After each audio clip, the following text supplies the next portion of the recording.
ಇತ್ತೀಚಿನ ಸಂಚಿಕೆಗಳನ್ನು ಜಾಹೀರಾತಿನ ಕಿರಿಕಿರಿ ಇಲ್ಲದೆ ನೋಡಿ.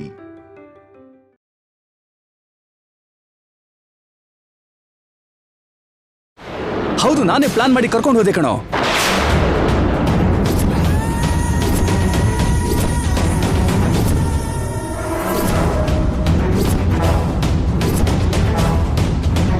ಅಷ್ಟಕ್ಕೂ ಏನ್ ನಡೀತು ಅಂದ್ರೆ, ನೀವು ನಿಮ್ ಫ್ಯಾಮಿಲಿ ಜೊತೆ ಬಂದ್ರೇನೆ ನಿಮ್ಗೆಲ್ಲ ಪ್ರಮೋಷನ್ ಸಿಗುತ್ತೆ, ಇಲ್ಲ ಅಂದ್ರೆ ಪ್ರಮೋಷನ್ ಇಲ್ಲ. ಈವ್ನಿಂಗ್ ಕಂಪನಿ ಗೆಟ್ ಟುಗೆದರ್ ಇದೆ, ನನ್ ಜೊತೆ ಪಾರ್ಟಿಗೆ ಬರ್ತೀಯಾ? ನಾನ್ ಬರಲ್ಲ.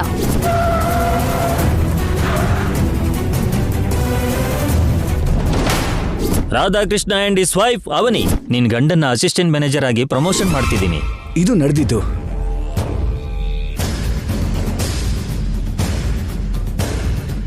ನನ್ ಪ್ರಮೋಷನ್ಗೋಸ್ಕರ ನಾನು ಹಾಗೆ ಮಾಡ್ಬೇಕಾಗಿ ಬಂತು.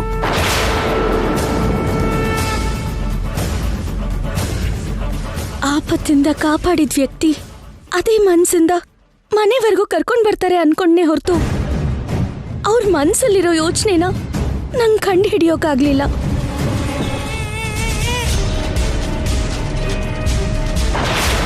ತೊಂದ್ರೆಯಲ್ಲಿ ಸಿಕ್ಕಾಕೊಂಡಿರೋ ಹೆಣ್ಣು ಮನೇಲಿರೋ ವ್ಯಕ್ತಿಗಳನ್ನಲ್ದೆ ಇನ್ಯಾರನ್ನ ನಂಬ್ತಾಳೆ? ಹಾಗೆ ನಂಬಿದ್ದು ನನ್ ತಪ್ಪಾದ್ರೆ ನಂಗೆ ಶಿಕ್ಷೆ ಕೊಡಿ.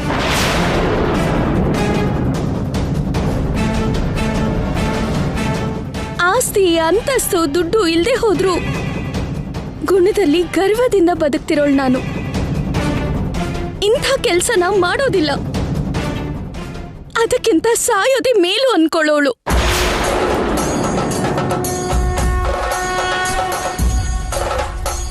ನಡೆದಿದ್ದೆಲ್ಲ ರಾಧಾಕೃಷ್ಣ ಅವರೇ ಹೇಳ್ಬೇಕು ಅಂತ ನಾನ್ ಮೌನವಾಗಿದ್ದೆ. ಆಫ್ಟರ್ ಆಲ್ ಪ್ರಮೋಷನ್ಗೋಸ್ಕರ ಅಷ್ಟು ಕನ್ನಿಂಗ್ ಆಗಿ ಯೋಚನೆ ಮಾಡ್ತೀಯ ಅಂತ ನಾನು ಅನ್ಕೊಂಡಿರಲಿಲ್ಲ ಅಣ್ಣ. ನಮ್ಮ ಮನೇಲಿ ಇದ್ದಾಳೆ ಅಲ್ವಾ ಅಂತ ಏನ್ ಮಾಡಿದ್ರು ನಡೆಯುತ್ತೆ ಅಂತ ಅನ್ಕೋಬೇಡಿ. ಅವನಿ ಪರವಾಗಿ ಕೇಳೋದಕ್ಕೆ, ಮಾತಾಡೋದಕ್ಕೆ, ಹೋರಾಡೋದಕ್ಕೆ ನಾನಿದ್ದೀನಿ.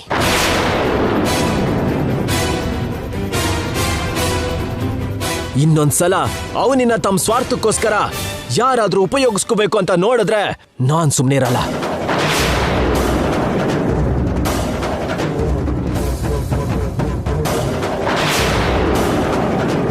ತಪ್ಪು ಯಾರ್ದು ಅಂತ ಈಗ ಹೇಳಿ. ಅದಕ್ಕೆ ಅಷ್ಟು ಒಳ್ಳೆ ಕ್ಯಾರೆಕ್ಟರ್ ಆಗಿರೋಳಾಗಿದ್ರೆ ಎಲ್ಲಾರ ಮುಂದೆ ನಿಜ ಹೇಳಿ ಬರ್ಬೇಕು. ಅದನ್ ಬಿಟ್ಟು ಬಾಯ್ ಮುಚ್ಚೋ.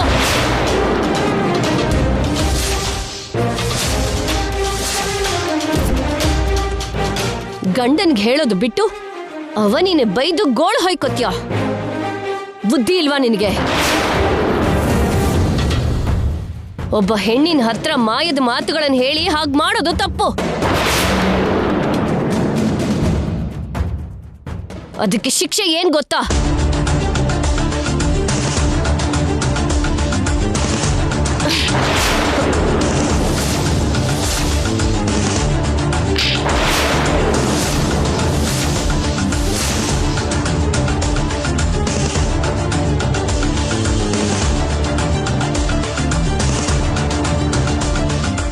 ಇನ್ನೊಂದು ಸಲ ಇಂಥ ಕೆಲಸ ಮಾಡಿದ್ರೆ ಹೊರಗೆ ಹೋಗ್ಬೇಕಾಗತ್ತೆ.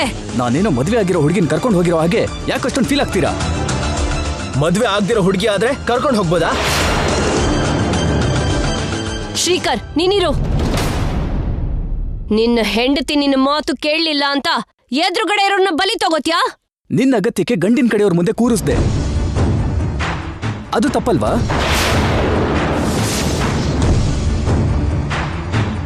ಅದನ್ನ ಬಲಿ ಕೊಡೋದು ಅನ್ನಲ್ವಾ?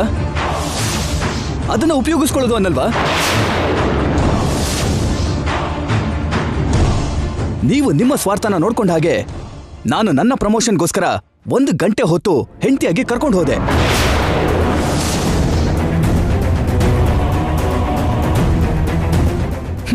ನೀವು ಮಾಡಿದ್ರೆ ಮಾತ್ರ ಆದರ್ಶ, ನಾವು ಮಾಡಿದ್ರೆ ತಪ್ಪು.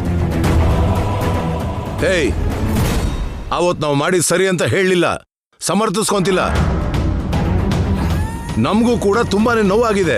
ಮೇಲಾಗಿ ನಾವು ಹಾಗೆ ಮಾಡಿದ್ದು ಮನೆ ಮರ್ಯಾದೆನ ಕಾಪಾಡ್ಕೊಳ್ಳೋದಿಕ್ಕೆ. ನಾನು ನನ್ನ ಜಾಬ್ನ, ಜೀವನನ ಕಾಪಾಡ್ಕೊಳ್ಳೋದಕ್ಕೋಸ್ಕರ ಮಾಡಿದೆ. ಇದ್ರಲ್ಲಿ ತಪ್ಪೇನಿದೆ? ಅದಲ್ವೋ ರಾಧಾಕೃಷ್ಣ? ನೀನೇನು ಹೇಳ್ಬೇಡಮ್ಮ.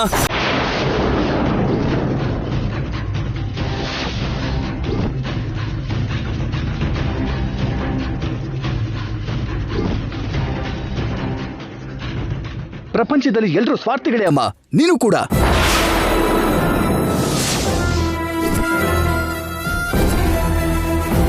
ಈ ಮನೆಯಲ್ಲಿ ಎಲ್ರೂ ಅವಕಾಶವಾದಿಗಳೇ, ನೀನೂ ಸಹ.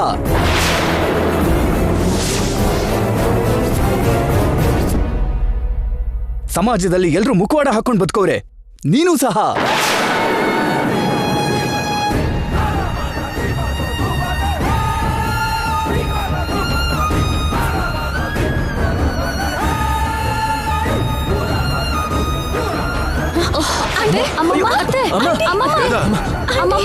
ಏನಾಯ್ತಮ್ಮ?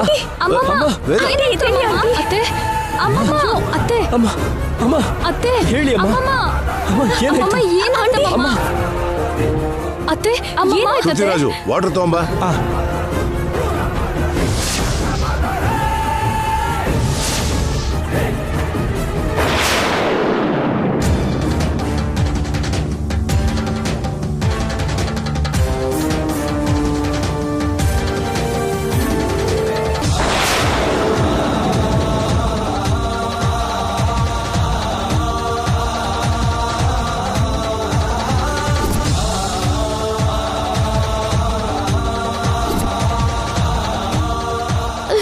ಏನ್ರಿ ಅವನ್ ಏನಂತ ನೋಡಿದ್ರ? ಅವನ್ ಮಾತಿಗೆ ನೀನ್ ಬೇಜಾರು ಮಾಡ್ಕೋಬೇಡ.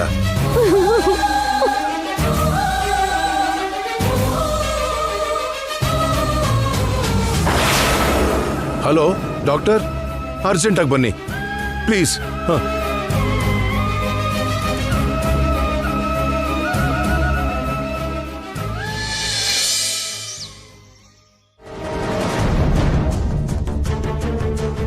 ಸುಜಾತ, ಸುಜಾತ, ಸುಜಾತ, ಸುಜಾತ, ಏ ಸುಜಾತ. ಬಂಗಾರು, ಅಮ್ಮ ಎಲ್ಲಿ? ಕಿಚನ್ ಅಲ್ಲಿದೆ. ಸುಜಾತ,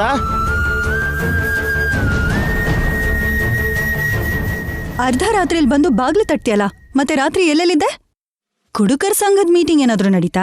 ಕಷ್ಟಪಟ್ಟು ಸಂಪಾದನೆ ಮಾಡಕ್ಕೆ ಕ್ಯಾಟ್ರಿಂಗ್ ಬಾಯ್ ಆಗಿ ಹೋಗಿದ್ದೆ. ಹಾಗಿದ್ರೆ ದುಡ್ಡೆಲ್ಲಿ? ಆ ದುಡ್ಡಲ್ಲೇ ಕುಡ್ದು ಮಲ್ಕೊಂಡೆ. ಈಗ ತಾನೇ ಎಚ್ಚರ ಆಯ್ತು, ಓಡ್ಕೊಂಡ್ ಮನೆಗೆ ಬಂದೆ. ಅಷ್ಟು ಅರ್ಜೆಂಟ್ ಕೆಲಸ ಏನಿದೆ ಅಂತ ಹಾಗೆ ಓಡ್ಕೊಂಡ್ ಬಂದಿದ್ದು? ನಿನಗೊಂದು ಬ್ರೇಕಿಂಗ್ ನ್ಯೂಸ್ ಹೇಳಕ್ಕೆ. ಏನದು? ರಾತ್ರಿ ನನ್ನ ನಾದ್ನಿನ್ ನೋಡ್ದೆ.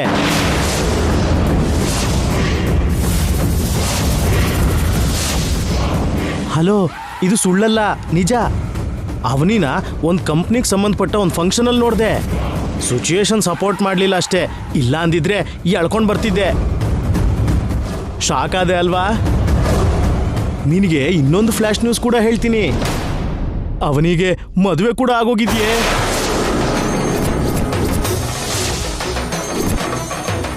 ಆಗೋದಾಗಿದ್ದಾಳೆ, ಶ್ರೀಮಂತನ್ನೇ ಆಗಿದ್ದಾಳೆ ನಿನ್ ತಂಗಿ.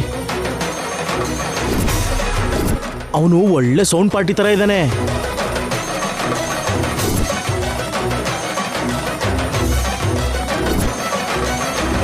ಏಯ್, ಚಿಕ್ಕಂದಿಂದ ನೀನ್ ಅಮ್ಮನ ತರ ಬೆಳೆಸಿದ್ಯಲ್ವಾ ಅವಳನ್ನ, ಕನಿಷ್ಠ ನಿನ್ನ ಹತ್ರ ಒಂದು ಮಾತು ಹೇಳದೆ ಮದುವೆ ಮಾಡ್ಕೊಂಡಿದ್ದಾಳೆ ನೋಡು. ಸ್ವಂತ ಅಕ್ಕನಿಗೆ ಮೋಸ ಮಾಡಿದಾಳೆ ಅಂತವಳ ಮೇಲೆ ನಾವು ಹಾಗೆ ತೀರಿಸ್ಕೋಬೇಕು ಸುಜಾತ. ನನ್ ತಂಗಿ ಮದ್ವೆ ಮಾಡ್ಕೊಂಡಿದ್ದಾಳೆ ಅನ್ನೋ ವಿಷಯ ನನಗ್ ಮೊದ್ಲೇ ಗೊತ್ತು. ಪ್ರತಿ ವಿಷಯನೂ ನನ್ನ ಹತ್ರ ಹೇಳ್ಕೊಳ್ಳೋ ನನ್ ತಂಗಿ ಮದ್ವೆ ವಿಷಯ ಹೇಳ್ದೇನೆ ಇರ್ತಾಳೆ ಅಂತ ಹೇಗ್ ಅನ್ಕೊಂಡೆ? ಅಯ್ಯೋ ದೇವ್ರೆ, ನನಗೆ ದೊಡ್ಡ ಶಾಕ್ ಕೊಟ್ರಲ್ಲೇ. ನನ್ ತಂಗಿ ನನ್ ಕನ್ಸಲ್ ಕೂಡ ಮೋಸ ಮಾಡೋದಿಲ್ಲ. ಮತ್ತೆ ಈ ವಿಷಯ ನನಗ್ಯಾಕೆ ಹೇಳಲಿಲ್ಲ? ಯಾಕೆ ಹೇಳ್ಬೇಕು? ನೀನೇನಾದ್ರೂ ಜವಾಬ್ದಾರಿ ತಗೊಳ್ಳೋ ಮನುಷ್ಯನ? ಕಟ್ಕೊಂಡಿರೋ ಹೆಂಡತಿ ಮೇಲೆ ಹೆತ್ ಮಗಳ ಮೇಲೆ ಜವಾಬ್ದಾರಿ ಇಲ್ದೇ ಇರೋನು ನಿನ್ನಂತವನಿಗೆ ಹೇಳಿ ಪ್ರಯೋಜನ ಏನೋ? ನನ್ ತಂಗಿ ಕೊಡ್ತಿರೋ ದುಡ್ಡಿಂದ ನಾನು ನನ್ನ ಮಗಳು ಬದುಕ್ತಿದ್ವಿ, ಇಲ್ಲ ಅಂದ್ರೆ ಯಾವತ್ತೋ ಸತ್ತೋಗ್ತಿದ್ವಿ. ನಾವ್ ಯಾವುದೋ ಜನ್ಮದಲ್ಲಿ ಪುಣ್ಯ ಮಾಡಿರೋದಕ್ಕೇನೆ ನನ್ ತಂಗಿ ನನ್ನನ್ನ ತಾಯಿ ಹಾಗೆ ನೋಡ್ಕೋತಿದ್ದಾಳೆ. ನೋಡು, ಅವನಿಗೆ ಇವಾಗ ಅವಳ ಗಂಡ ಜೊತೆಯಾಗಿದ್ದಾನೆ. ಅವನಿ ತಂಟೆಗೆ ಹೋದೆ ಅಂದ್ರೆ ಅವನ್ ನಿನ್ ಬದುಕೋಕ್ ಬಿಡಲ್ಲ. ಅದನ್ನ ನೆನ್ಪಿಟ್ಕೊಂಡ್ರೆ ಸ್ವಲ್ಪ ದಿನ ಆದ್ರೂ ಈ ಭೂಮಿ ಮೇಲಿರ್ತೀಯ. ಅರ್ಥ ಆಯ್ತಾ?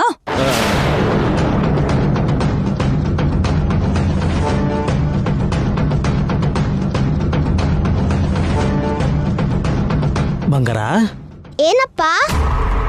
ಈ ವಿಷಯ ನಿನಗೂ ಕೂಡ ಗೊತ್ತಾ? ಗೊತ್ತು.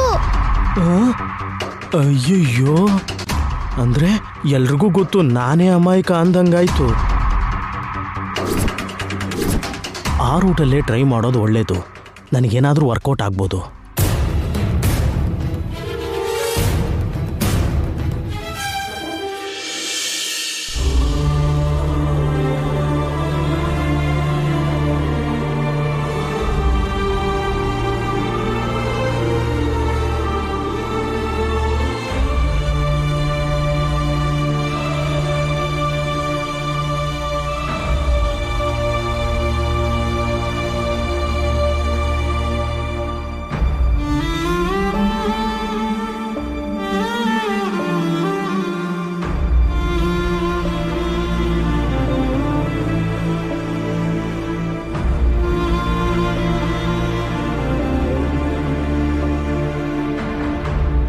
ವೇದವತಿಯವರಿಗೆ ಹಾರ್ಟ್ ಅಟ್ಯಾಕ್ ಆಗ್ತಿರೋದು ಇದು 2ನೇ ಸಾರಿ. 3ನೇ ಸರಿ ಆಯ್ತು ಅಂದ್ರೆ ಅವ್ರ ಪ್ರಾಣಕ್ಕೆ ಅಪಾಯ ಇದೆ.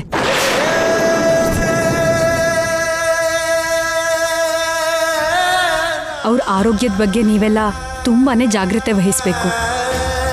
ಅವರು ಹೆಚ್ಚು ಎಮೋಷ್ನಲ್ ಆಗದಿರೋ ಹಾಗೆ ನೋಡ್ಕೋಬೇಕಾಗಿರೋ ಜವಾಬ್ದಾರಿ ನಿಮ್ಮ ಮೇಲಿದೆ. ಶಾಕಿಂಗ್ ನ್ಯೂಸ್ಗಳು ಯಾವತ್ತೂ ಹಾರ್ಟ್ ಪೇಷಂಟ್ಸ್ಗೆ ಅಪಾಯನೇ, ಅದನ್ನ ನೆನ್ಪಿಟ್ಕೊಳ್ಳಿ.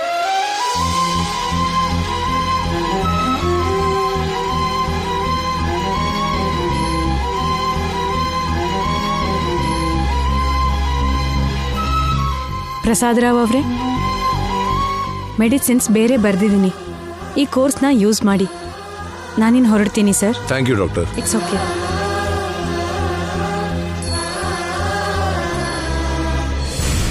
ಡಾಕ್ಟರ್ ಹೇಳಿದ್ದು ಕೇಳಿಸ್ಕೊಂಡ್ರಿ ತಾನೆ? ದಯವಿಟ್ಟು ಎಲ್ಲರೂ ಅದನ್ನೇ ಫಾಲೋ ಆಗಿ.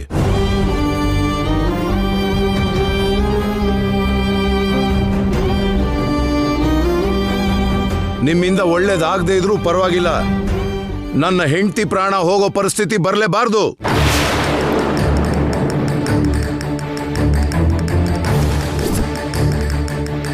ವೇದವತಿ ಹತ್ತೂರ್ಗೆ ಒಳ್ಳೇದಾಗುವಂತ ಜಾತಕದಲ್ಲಿ ಹುಟ್ಟಿದಾಳೆ. ಅದಕ್ಕೆ ಅವಳು ಎಲ್ಲರ ದೃಷ್ಟಿಯಲ್ಲಿ ದೇವತೆ ಆಗಿರೋದು. ನಿನಗೆ ಮಾತ್ರ ನಿಮ್ಮ ಅಮ್ಮನಲ್ಲಿ ಸ್ವಾರ್ಥ ಕಾಣಿಸಿದೆ. ಜನ ತಮ್ಮ ಹೃದಯದಲ್ಲಿ ವೇದವತಿಗೆ ದೇವಸ್ಥಾನ ಕಟ್ಟಿದ್ದಾರೆ.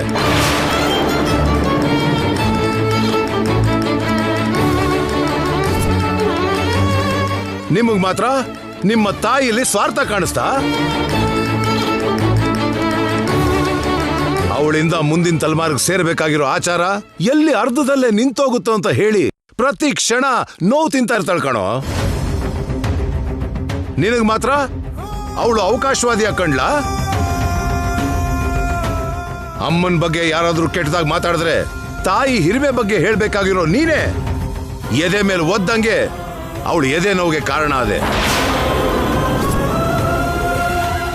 ಆಗೋ ಪ್ರತಿಯೊಂದಕ್ಕೂ ನಾವೇ ಕಾರಣ ಅನ್ನೋ ಹಾಗೆ ಅಷ್ಟು ನಿಷ್ಠುರವಾಗಿ ಮಾತಾಡ್ತಿರಲ್ಲ ಮಾವ. ನಾನು ನನ್ನ ಮಗನ ಜೊತೆ ಮಾತಾಡ್ತಿದ್ದೀನಮ್ಮ, ನೀನು ಮಾತಾಡಬೇಡ. ನಿಮ್ಮ ಯಜಮಾನತನದಿಂದ ನಮ್ಮ ಬಾಯಿ ಮುಚ್ಚಿಸ್ಬೇಕು ಅಂತ ಪ್ರಯತ್ನಿಸ್ಬೇಡಿ ಅಪ್ಪ. ಯಾರಾದ್ರೂ ಸರಿ ತಮ್ಮ ತಪ್ಪುಗಳಿರೋವರೆಗೂ ಸಹಿಸ್ಕೋತಾರೆ. ಪ್ರತಿಯೊಂದಕ್ಕೂ ಬಗ್ಬೇಕು ಅಂದ್ರೆ ಆಗೋದಿಲ್ಲ. ನೀವು ಬದಲಾಗ್ತೀರಿ ಅನ್ನೋ ಆಸೆ ದಿನಕ್ಕೂ ಸತ್ತೋಗ್ತಾ ಇದೆ ಕಣೋ. ದೊಡ್ಡ ಮಗ ಒಂದ್ ತಪ್ಪು ಮಾಡ್ದ ಅಂತ ದೊಡ್ಡ ಮಾತಾಡ್ತಿದ್ದೀರಾ. ಚಿಕ್ಕ ಮಗ ಮಾಡ್ತಿರೋದನ್ನು ಕೂಡ ಸ್ವಲ್ಪ ಗಮನಿಸ್ಕೊಳ್ಳಿ.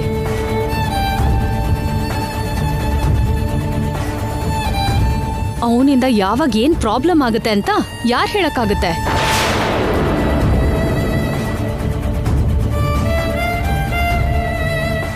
ರೇಯ್, ಅಮ್ಮನ ಆಸೆಗಳೆಲ್ಲ ಚಿಕ್ಕ ಮಗನ ಮೇಲೆ ಇರೋದು ಅನ್ನೋ ವಿಷಯ ನಿನಗೆ ಚಿಕ್ಕ ವಯಸ್ಸಿಂದಾನೇ ಗೊತ್ತು.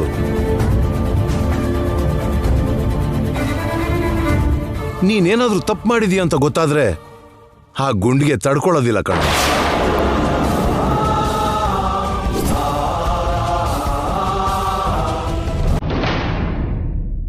ಅದನ್ನ ನೆನಪಲ್ಲಿಟ್ಕೊ.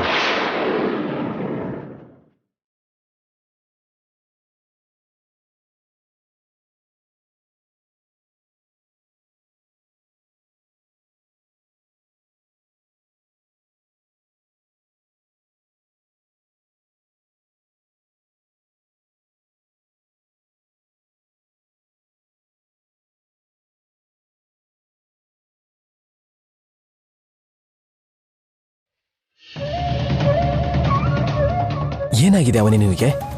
ಯಾಕೆ ಹಾಗೆ ಮಾಡಿದೆ?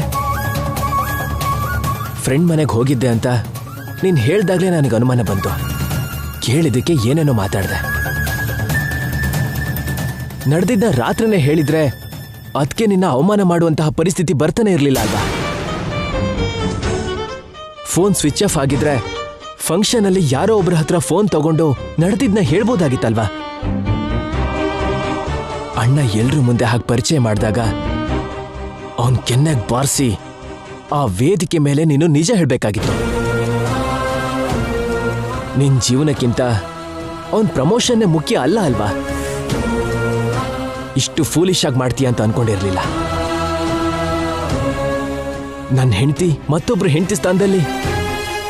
ಛೇ, ಆ ಮಾತು ಕೇಳೋದಕ್ಕೆ ನನಗೆ ಜಿಗುಪ್ಸೆ ಆಗ್ತಿದೆ. ಅವನಿ, ಕೆಲವು ವಿಷಯಗಳಲ್ಲಿ ಯಾಕೆ ಮೌನ ವಹಿಸ್ತೀಯ? ಹೇಳ್ರಿ, ನೀವು ಕೂಡ ನಂದೇ ತಪ್ಪು ಅಂತ, ನಾನೇ ಮೂರ್ಖಳು ಅಂತ ನಿಮ್ಗಿಷ್ಟ ಬಂದಂಗ್ ಮಾತಾಡಿ. ಇನ್ನೂ ಏನಾದ್ರೂ ಪ್ರಶ್ನೆಗಳಿದ್ರೆ ಅದನ್ನು ಕೂಡ ಕೇಳಿ ನನ್ನ ಸಾಯಿಸ್ಬಿಡಿ. ಫಂಕ್ಷನ್ ಇಂದ ಹೊರಗಡೆ ಬಂದಾಗಿಂದ ನಾನು ಎಷ್ಟು ಅಳ್ತಾ ಇದ್ದೀನೋ, ನನ್ನಲ್ಲೇ ನಾನು ಎಷ್ಟು ನೋವು ಪಡ್ತಾ ಇದ್ದೀನೋ ನಂಗೊತ್ತು.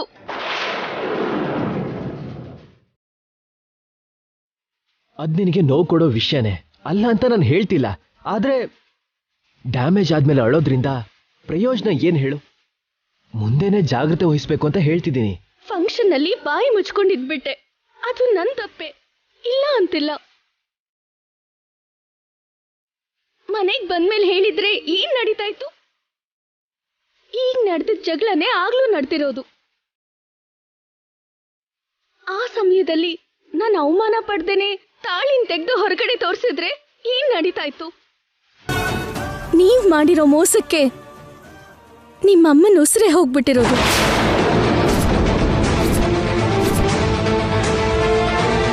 ಹಾಗನ್ಬೇಡ ಅವನೇ. ಇರೋದನ್ನ ಇದ್ದಾಗೆ ಹೇಳ್ಬೇಕಿತ್ತು ಅಂತ ನೀತಿ ಬುದ್ಧಿ ಹೇಳ್ತಾ ಇದ್ದೀರಲ್ಲ, ಅದಕ್ಕೆ ನಾನು ಇರೋದನ್ನೇ ಹೇಳ್ಬೇಕು ಅನ್ಕೊಂತಿದ್ದೀನಿ. ನಾನು ನನ್ನ ಸಂತೋಷದ ಬಗ್ಗೆ ಯೋಚನೆ ಮಾಡಿದ್ರೆ, ನಾನ್ ಯಾಕೆ ಸಹಿಸ್ಕೋಬೇಕು ಅನ್ನೋ ಆಲೋಚನೆ ಇದ್ದಿದ್ರೆ 5 ನಿಮಿಷ ಸಾಕಿತ್ತು. ಇಷ್ಟೆಲ್ಲ ಆದ್ರೂ ವಿಷಾನ ಗಂಟ್ಲಲ್ಲಿ ಬಚ್ಚಿಟ್ಕೊಂಡ ಹಾಗೆ ಯಾಕೆ ಮೌನವಾಗಿದ್ದೀನಿ ಗೊತ್ತಾ? ನಿಮ್ಮಮ್ಮನ ಪ್ರಾಣಕ್ಕೋಸ್ಕರ. ನಾನು ಯಾಕೆ ಈ ನರಕನ ಅನುಭವಿಸ್ತಾ ಇದ್ದೀನಿ ಗೊತ್ತಾ? ಕುಟುಂಬದ ಮರ್ಯಾದೆ ಹೋಗ್ಬಾರ್ದು ಅಂತ. ನಾನಿಲ್ಲಿ ತ್ಯಾಗ ಮಾಡ್ತಾ ಬದುಕ್ತಿದ್ರೆ ಎಲ್ರೂ ನನಗೆ ಅಂತ ಇದ್ದೀರಾ. ಎಲ್ರೂ ನನ್ನ ಬೊಂಬೆ ತರ ಆಟ ಆಡಿಸ್ತಾ ಇದ್ದೀರಾ. ನಿಮ್ಮಿಂದ ಶುರುವಾಗಿ ಮನೇಲಿ ಎಲ್ರಿಗೂ ಅಭ್ಯಾಸ ಆಗೋಗಿದೆ. ಇಂಥ ಬದುಕು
ಅಷ್ಟಕ್ಕೂ ನೀವು ಮನುಷ್ಯನೇನಾ? ಎಲ್ಲಾರ ಮುಂದೆ ತಪ್ಪದೇನೆ ನಿಮ್ಮನ್ನ ಬಯಸ್ಕೊಂಡ್ ಬಂದೇ ಹೊರತು ಛೇ ನೀವ್ ಮಾಡಿದ ಕೆಲ್ಸ ಚೆನ್ನಾಗಿದೆ ಅಂತ ಹೇಳಿಲ್ಲ. ಅವಳನ್ನ ಹೆಂಡತಿಯಾಗಿ ಕರ್ಕೊಂಡು ಹೋದ್ರಲ್ಲ ಯಾಕೆ? ಬಾ ಅಂತ ನಿನ್ನ ಬೇಡ್ಕೊಂಡೆ, ನನ್ ಮಾತು ಕೇಳಿದ್ಯಾ? ನಾನ್ ಬರಲ್ಲ ಅಂದ್ರೆ ದಾರಿಲ್ ಹೋಗೋರ್ನ ಕರ್ಕೊಂಡು ಹೋಗ್ಬಿಡ್ತ್ಯಾ?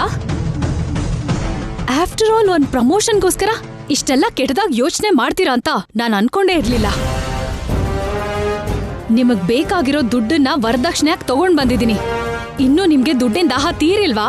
ವರದಕ್ಷಿಣೆ ವರದಕ್ಷಿಣೆ ವರದಕ್ಷಿಣೆ ಎಷ್ಟ್ ಸಲ ಈ ಮಾತು ಹೇಳ್ತೀಯ? ದುಡ್ಡು ನನಗೆ ಅಗತ್ಯನೇ, ಒಡವೆ ನನಗೆ ಮುಖ್ಯನೇ, ಇಲ್ಲ ಅನ್ನಲ್ಲ. ಅದ್ರ ಜೊತೆಗೆ ಸೊಸೈಟಿನಲ್ಲಿ ಗೌರವ ಕೂಡ ಮುಖ್ಯನೇ ಅಲ್ವಾ? ನಾನೇನೋ ಹೊಸದಾಗಿ ಮಾತಾಡ್ತಿರೋ ಹಾಗೆ ನೋಡ್ತಿದ್ದಿಲ್ಲ, ಯಾಕೆ? ಏನೋ ಗೌರವ ಅಂತ ಹೊಸದಾಗಿ ಮಾತಾಡ್ತಿದ್ದೀರಲ್ಲ. ಮನುಷ್ಯ ಎಷ್ಟೇ ಸಂಪಾದಿಸಿದ್ರು ತನ್ನ ಹೆಂಡ್ತಿನೇ ತನಗೆ ಗೌರವ ಕೊಡ್ತಿಲ್ಲ ಅಂತ 4 ಜನಕ್ಕೆ ಗೊತ್ತಾದ್ರೆ ಅದು ಎಷ್ಟು ಅವಮಾನ ಅನ್ನೋದನ್ನ ಹೊರಗೆ ಬಂದು ನೋಡು, ನಿನಗೆ ಗೊತ್ತಾಗುತ್ತೆ.